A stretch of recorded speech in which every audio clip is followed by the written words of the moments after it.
G'day. Hey, we're just testing tonight, running some tests on our stream for what we're really looking forward to, the DV Prevention 360 event coming up on the 23rd of May. We knew we had to test a few things tonight, and but we couldn't just do that. We just are too excited to not share a few updates with you, because this is actually just going to be such an amazing event. We've got some brilliant people that have gotten on board. We're so grateful for the incredible support that we've had in getting the DV Prevention 360. And so I want to tell you just a little bit about that. And we've also got one of our guests that's going to be joining us on the 23rd of May, but he's also popping in tonight just to tell us a little bit about why he's getting involved. So I can't wait to introduce you to him real soon. But just to let you know a little bit about the DV Prevention 360. What is DV Prevention 360? Yes, well, I'm really glad you asked. So what it is it's actually a live stream that we're going to be doing across Facebook Live, Instagram Live, YouTube Live, and perhaps some other channels. As we get closer to the event, we'll have a little more clarity around that. If you want to find out more about it, actually, what you need to do is go dv360.org, and that's where you can find some information all about it, and you can actually register for some updates as well. But anyway, what even is it? Okay, so it's a live stream, but firstly, the reason that we're doing it is we're doing it because there's just been a real shifting of focus in the area of the whole domestic violence discussion. I'm really encouraged by the movement that I'm seeing towards prevention and early prevention. I think there's a lot of people frustrated. Look, I really sympathise with police and just how overwhelmed they are with the enormity of this issue. Listening to the news on the way in tonight in the car, just the staggering increase that we've seen lately. So we'll get some more information about that probably even by tomorrow's news.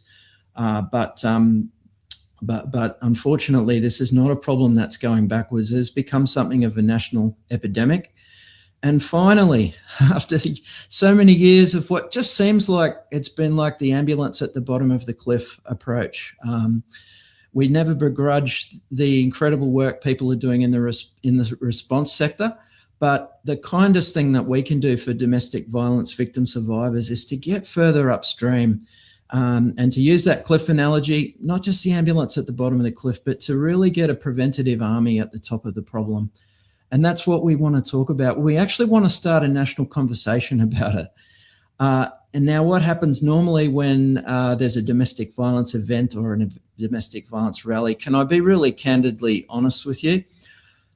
You know, often the people that get most of the attention are politicians with their little moment, their funding announcements, their doorstops, or else it might be some of the beard-stroking academics that sometimes wade in, and there's not always a lot to show for that involvement, unfortunately. And the other people, of course, that get a lot of attention are the really outraged, shrill activists. So this is none of that. We want to hear from ordinary people. We want to hear from people on the front lines that know what's really going on the front lines, people that live and work in this space every day. And that's where we're really wanting to hear the voice of community. So we think it really deserves a national conversation. It's not going to be a finger-pointing exercise. There's enough negativity in this space. We want to talk about proactive, positive response. We want to talk about what's already working. You know, we don't have to reinvent the wheel on some of this stuff. So we're going to be talking about prevention, but we're also not just going to be talking about it. We're actually going to be supporting some work that's being done in prevention through the Circuit Breaker program. Circuit Breaker is not the only program out there. It's not the only program that's doing good work, but it is a problem. It is a program that is doing good work all around Australia. We're in 7 states and territories now. And we're honoured to be in those communities, actually doing some work at the top of this problem. So getting to the issue before it even begins is the goal. That's really the goal, not to mop up after domestic violence, not to be always responding when the damage is done and people are traumatized and family situations are split into smithereens. It doesn't have to be that way. If we can get to people while it's just an anger problem or while it's just on that trajectory, if we can get the right tools into people's hands. So hope that's of interest to you. If you're listening tonight, if you're watching, we'd love to have your comments. Please share, because we are going to be introducing our guest really soon, and I'd love you to hear what he's got to say tonight. We want to let you know about some of the people that are going to be joining us on the 23rd of May. Now, I said we want to hear the voices of people close to the issue that know what's really going on. So we're also going to be joined by some musical artists and some of my favorites, actually, some of our beloved music artists, all Aussies this time around, which is exciting. And the reason that we got music artists involved is because, it's often the creatives that sometimes can just help us, through a song that just bypasses our head and gets into our heart and really speaks to some of the deep resonance that we have around this issue, because it's an issue that's really close to all of us. We all know someone, we're all close to someone, and sometimes it's musicians that tell it the best. So we're really happy for them to be joining us. Tell you all about one of them in a little while. Police, we want to hear from police. Police are so frustrated by this issue. I've heard on the radio a number of times now the president of the police union in our state in Queensland just expressing how overwhelmed they are and how they feel it's even really beyond their capacity to even manage the current prevalence of this issue. So that's pretty serious. And when you think that in my city, in Logan, 75% of police call-outs are domestic violence. We did some work a couple of years in Bundaberg, where there's now some great organisations delivering circuit breaker. That was as a response to the police asking the minister's fraternal, not once but twice, could you guys help us, because 80% of their work in Bundaberg is domestic and family violence. So we want to hear from police. We want to hear from some former police, and we want to hear from some current police about what really goes on when they attend these, not just what we think goes on, or not just what policies or politicians tell us goes on, but what would surprise you to hear? And that's a question I'm going to put to them. What would the public be surprised about to know really goes on, and what often shocks you as a police officer? Not to sensationalize either. We are very aware we don't want to trigger anybody, but we want to just talk about the reality of policing around this issue. Do they have the powers they need? And what early prevention approaches are available for them to use in their work as well? I want to talk to lawyers. I want to talk to family law. I want to talk to defense lawyers. I want to talk to lawyers that represent on both sides of this and can paint that 360 picture, because we want to do a full 360 review of the state of the DV prevention space. We want to talk to people in corrections, in working in prisons and working in immigration detention. Did you know that, I can only say what's been told to me in those prisons, that in one of our Queensland prisons where we used to deliver circuit breaker before COVID, there were 80% of people in there were there on DV breaches. More than that in the immigration detention. It's more like 90% of people in there that are there on DV matters. So this is just such an overwhelming issue. I mean, talk about prison overcrowding. This is a major issue for us to solve, not to keep building more prisons. What can we do? I want to hear from people working inside there. We want to hear from the homelessness sector. We know that 75% of homelessness in Australia, this massive issue we're facing as a nation right now, 75% of it is the result directly or indirectly of domestic and family violence. Don't know if you knew that, but what are people seeing on the ground in the homelessness space? I've got some amazing people that are going to speak into that. And we've got some brilliant counsellors that are working closely with this issue all the time. And so it's a really fitting time for me to introduce a guest I'm really excited about. Met him a short time ago. We'll tell you all about that. But a wonderful counsellor. He works with domestic and family violence, but he also works with couples and family therapy at one of Australia's major organisations. And I'd love you to meet my good friend, Mr. Sam Leal. So thanks for joining us tonight, Sam. Thank you, Matt, for the invitation. It's a privilege to be here. Fantastic, mate. Appreciate you joining us on a Wednesday night tonight. So yeah. Sure you got other things to do. Thursday this morning. Yeah, thanks for making it a priority, mate. So you are working as a mediator, social worker and counsellor, is that right? Yeah, no, I'm qualified as a family dispute resolution. I'm currently working with families, counseling, but also individuals and children. And my background, work as a social worker since I was 18 by passion. I was qualified when I was in 2000, I was qualified social worker, but I've been involved with the community since. Whoa. I'm sorry we lost you there for a moment, mate. I just accidentally dropped you here, so that's why we're doing it. That's why we're doing a test tonight. that's for you. They don't have more that on the day.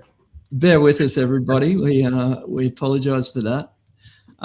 So Sam, I wonder if you can just tell us a little bit about. I met you at Sunshine Coast a short time ago, where you're working. I met you in Nambour at a training event that we were having for circuit breaker facilitator training. I wonder if you could just tell us a little bit about how you found out about that and what attracted you to be there at that event, mate. Well, it was really exciting to see in this event a new approach to address domestic violence. Initially, when I was invited by the community center, one of the managers there recommended me to do this course.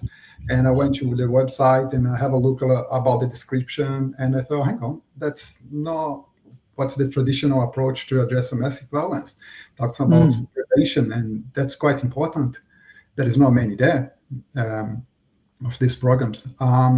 So it really caught my attention, to see a program in this scope being used in different parts of Australia, So, yeah.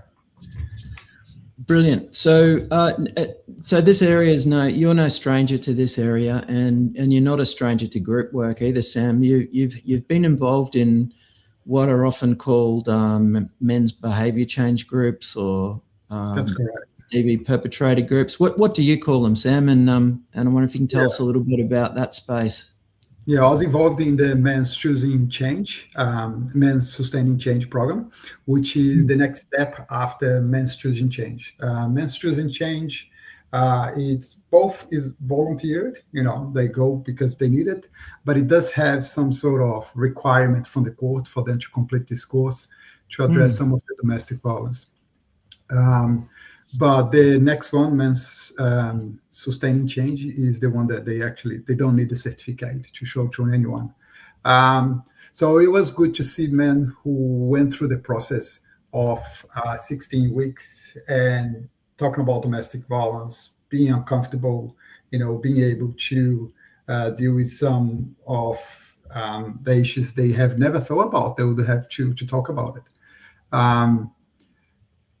So this is one of the programs that I was involved with, but I've been involved with families and group work since 2019, 2020, when I start to group facilitate parenting orders programs, which are parents that go through separation, and they have to go to court, and there's a lot of conflict and communication issues. And of course, a lot of the issues go directly to children who are the most vulnerable in this situation. So that's Yeah. what caught my attention in that. Yeah. Okay. Yeah. Yeah. If people, if you're just joining us, we're just talking about our Domestic Violence Prevention 360 event that we're going to be holding in May. One of our guests from that evening is good enough to join us tonight, Sam Leal, who's a couple and family therapist on the Sunshine Coast. We met recently, and we're just talking about that work in that space. If you're enjoying this stream tonight, can you not enjoy it quietly? Can you just take a moment to just share it right now, and let your friends and family know about this discussion, because we love to tell people that this is coming up in May, because we think it's going to be something that we really want to be a national conversation. We don't want this to be another quiet little chat between experts trying to solve the world like we do around the coffee table, but actually, we're really wanting to hear from people on the ground. So Sam, we've just been talking about men's behaviour change groups that you've been involved in over the years. Yeah. What do you see in those groups, mate? I sort of hear mixed things from those groups, because we do get people through our circuit breaker programs that are also in mandated groups as well at the same time. So we get mixed feedback about that. But I wonder, because you're right now delivering circuit breaker on the Sunshine Coast at Budrum. Is that right, mate? That's correct. Yeah. Good Life Community Center. Yeah. So we're just about to finish in a couple of weeks, which is quite good. Fantastic. Not good to finish. That's good that we are achieving so many weeks. Yeah. Yeah.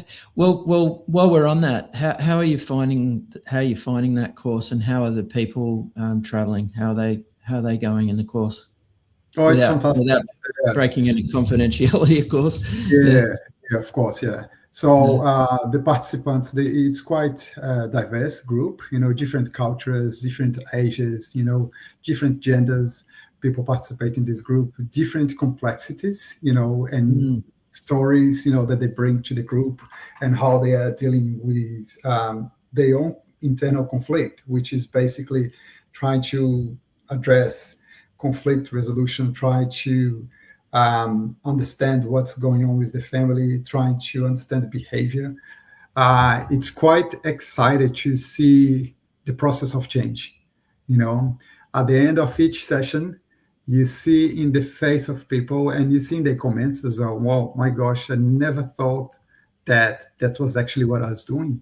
Now I know what can I do differently, when I deal with that. And what's amazing is to see that they are bringing some of these tools home. And they say, I'm going to try that one and see how it goes. And the following week, you see that they have stumbled in the process. And that's a part of the process. We make that very clear to them. It's not something that's going to fix one day to another. It will take a time, because you're basically building up new brain neurological pathways to deal with conflict, to deal with anger, to deal with emotions as well. So each week you can see that people are becoming more conscious. They are more perceptible to domestic violence. They are more perceptible to their own actions. They are more reflective. And you can see that they start just thinking about, maybe I can help other people, to deal with that. So it's a ripple effect, not just in the person that's there present, but you can see that this replicating the family. Some of the participants say, wow, my child did just say, oh, hang on, what's going on with you, mom? That's a different way of dealing with the situation. I haven't seen that before you. So kids that are exposed to parents that have had this skill and tools, they're definitely going to replicate the model that they are seeing. And the impact of that is that there will be like 20, 30 years of effectively dealing with conflicts and with emotions, and de-escalation as well, which is fantastic to see, how positive is the impact in the lives of not only the participants, but in their family as well. That's real generational change, isn't it, mate? Yeah. Mhm. Yeah, yeah. I think that's the exactly word. It's a generational change. It's changing the Yeah. community. And I think one of the things that we'd like to emphasize is Circuit Breaker is not trying to be another perpetrator program. We're not a domestic violence program as such. We very much position ourselves as early prevention. So our target group really are people that are on that trajectory to not have to get to that stage where they have to go to a mandated group. But having said that, we also do get people that are on domestic violence orders or have even been in prison for domestic violence, and they're very welcome too. And you might have noticed Sam was saying mixed gender, and that's something that we're seeing across Australia with our groups, that roughly half of the circuit breaker groups delivered by organisations now are mixed gender. So how are you finding that? I'm really interested to hear how the men and women in the group together, how that works, because a lot of people would say, oh, that could never work.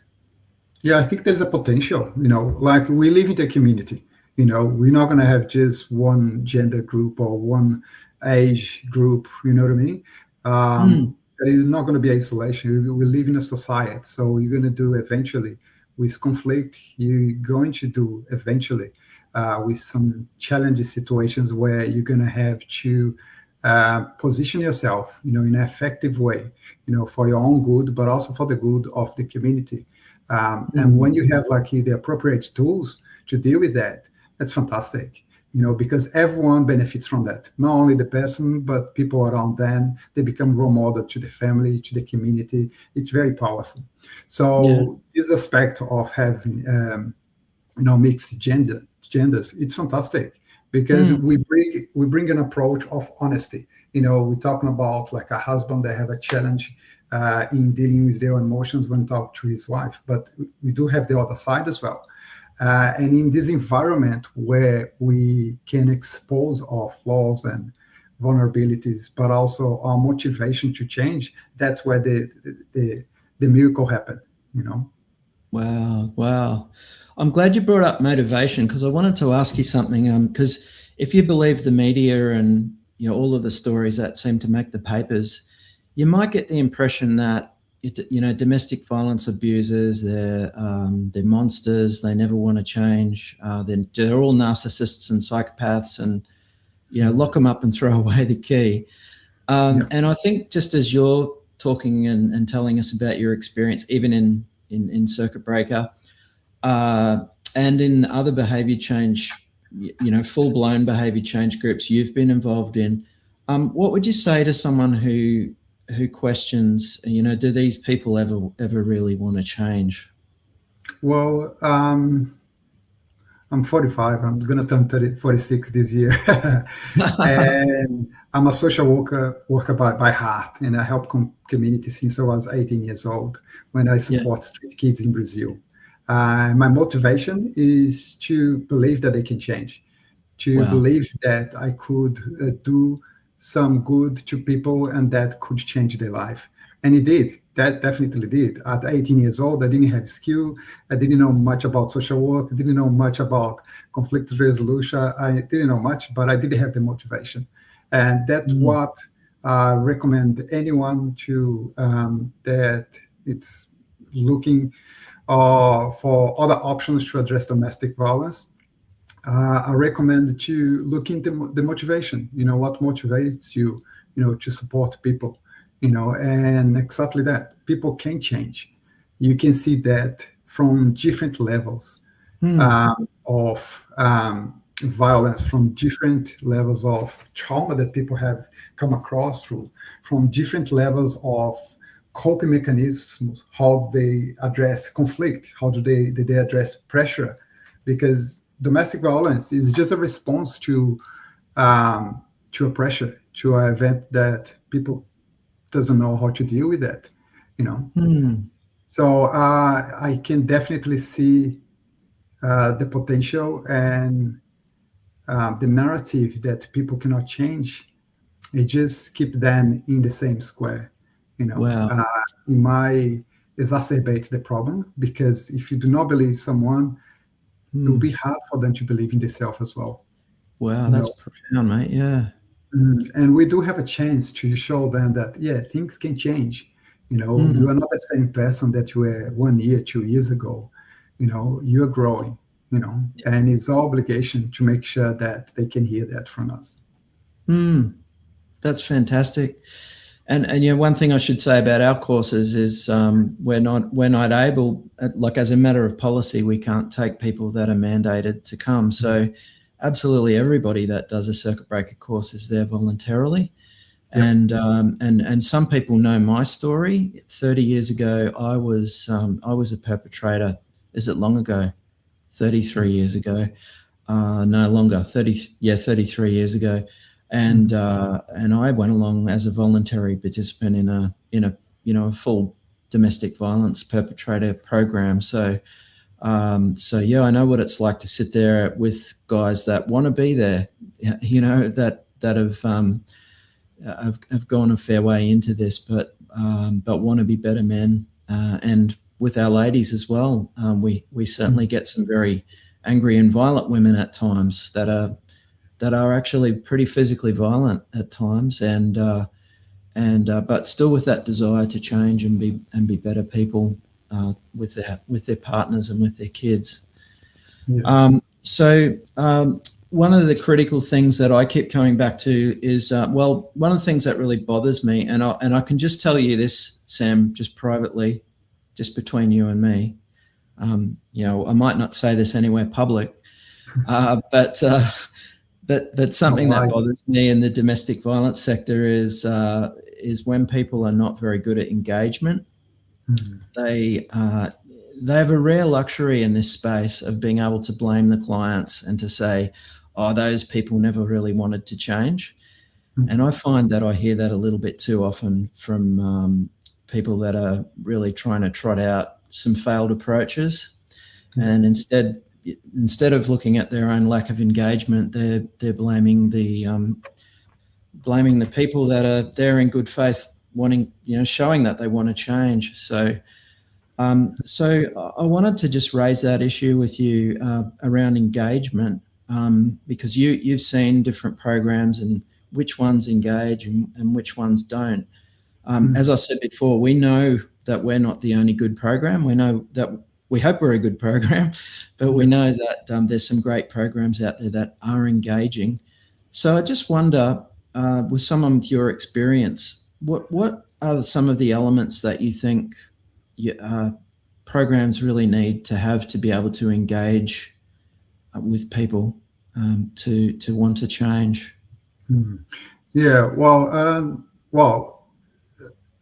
it's been quite a while actually. I think since 2016 that I've been working either alongside with other domestic violence programs, supporting communities, supporting families, but also working directly with perpetrator. There are different programs, different approaches. But one thing that I notice is that some people, they do have the heart to help others. You can see the way they speak is not a judgmental, realm. It's not in a way of I'm telling you what to do it and what you need to do it. In a way of walking alongside them and say, okay, you're struggling. I have some tools here. What can you do it? Let's see if that's going to work. Oh, it doesn't work. Let's try something else. You know what I mean? So definitely the approach that you bring to engagement, it's actually, I like to thinking about when I go to meet with a client, I don't bring just my head, just my brain.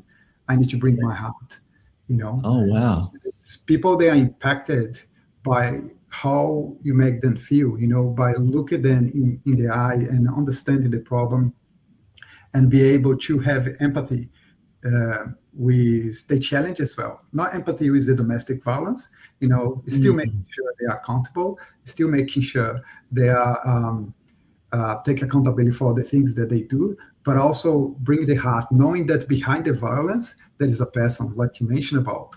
There's a person behind there. You need to see the human beings. In aspect in society, we can fail to see that. Okay? Like a child in a school, if they play up and misbehave, you're not going to label the child as too hard to deal with child. You're not going to discriminate the child.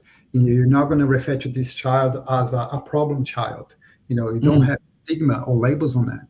You see the child as someone that is growing, that needs to develop, that is some behaviors of concern, but also there is a human being there that deserves, they have the right of care. They have the right to be heard. They have the right to have support. And the same thing is for adults as well. Labeling adult that will not going to help, or labeling, a gender specifically female or male, whatever, it's not going to help. What's going to help is to say, okay, there is a problem here. Let's be honest. Let's put on the table, and let's put on the table as well what's the tools that we can use. So, in summary, I like to bring my heart. That's the heart of the engagement. That's why I can see the power of community. The power to make sure that they have instruments that they're going to support each other. Volunteers, people that are interested to be involved. So, I think that's the heart of it.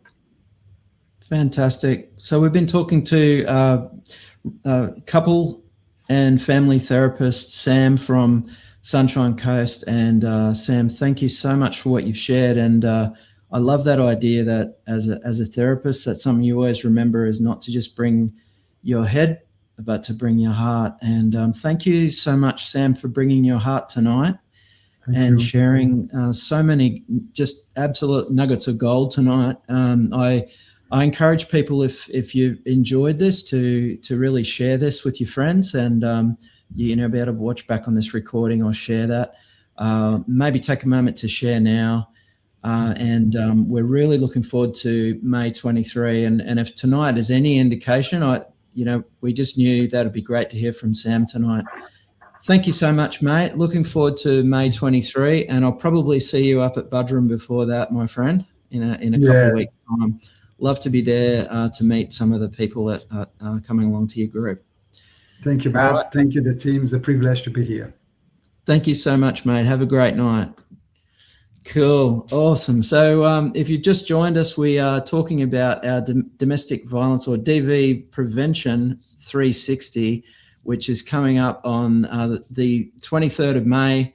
And if that sounds like what's a DV Prevention 360? It sounds like a 360 review of domestic violence prevention. Well, yeah, that's exactly what it is. And that's what we want it to be. And we want to hear from some real life people like Sam that are working on the coalface, that know what's really going on, not just the media or the usual usual suspects.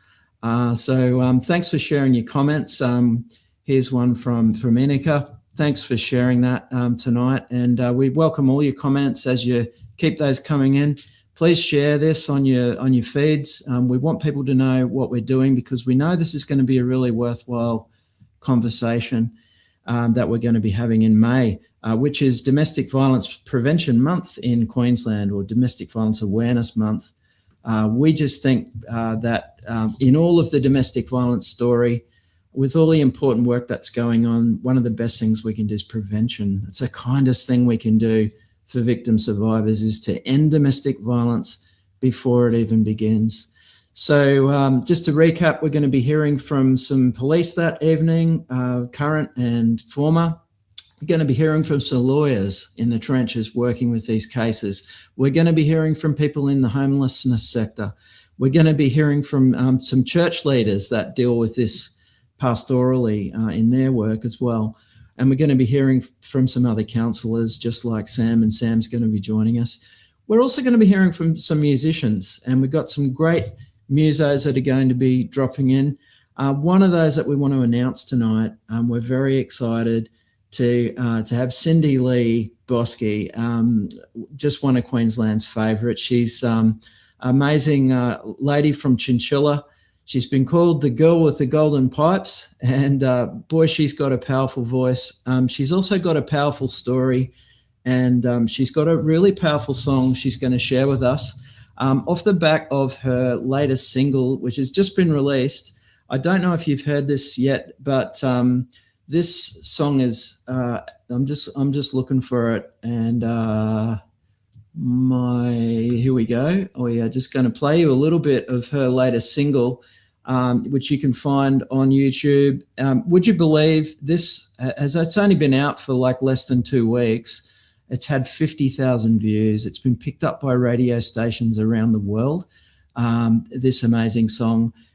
So let's have a little snippet of what you can expect from Cindy Lee. I thought you'd be there for all my life, through the highs and lows, the fights and fears. I stood beside you all those years. I believed in who you'd become. Now I'm standing here asking what went wrong.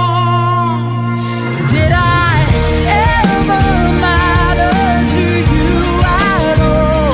Or was I someone you catch if I took a fall?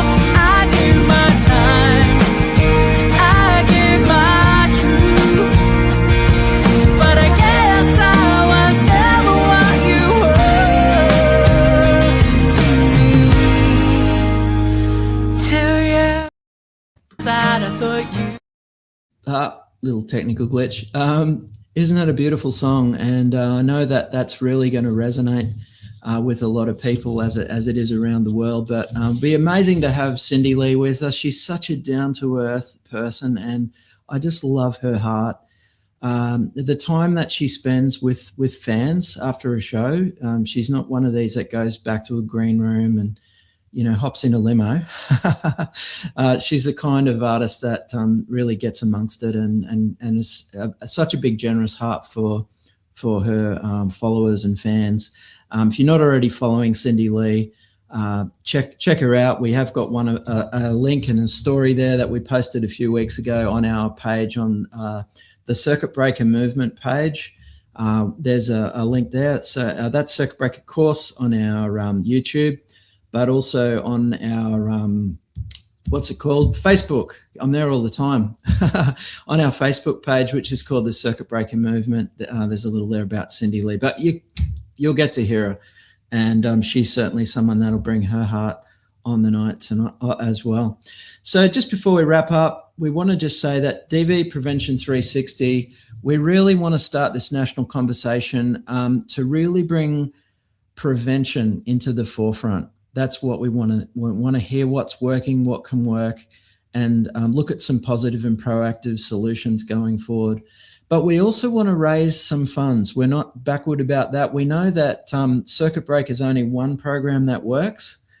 There's other good programs around, but we would love if you could help us to spread this work. We're in 7 states and territories around Australia now, which is quite amazing. But there are more to get to. We really want to get into South Australia, and we also we just want this to go far and wide. Whenever we get I guess an inquiry through our website, and a person can't get to a Circuit Breaker group, it's heartbreaking. It's heartbreaking that we've got someone right there that wants to change. They want to be a better version of themselves, but they can't get to a group near them. And so we just want to see a proliferation so that that's not a reason for anybody to miss change, because families need this, people need this, communities need this, and generations need this to bring the generational change we're looking for. Thank you so much for your time tonight on a Wednesday night. Please share this, like this, and we'll sneak on again unannounced at some stage soon. But also, why don't you register so that you get all the info and updates and you don't miss out on DV360, 23rd of May. Looking forward to seeing you there.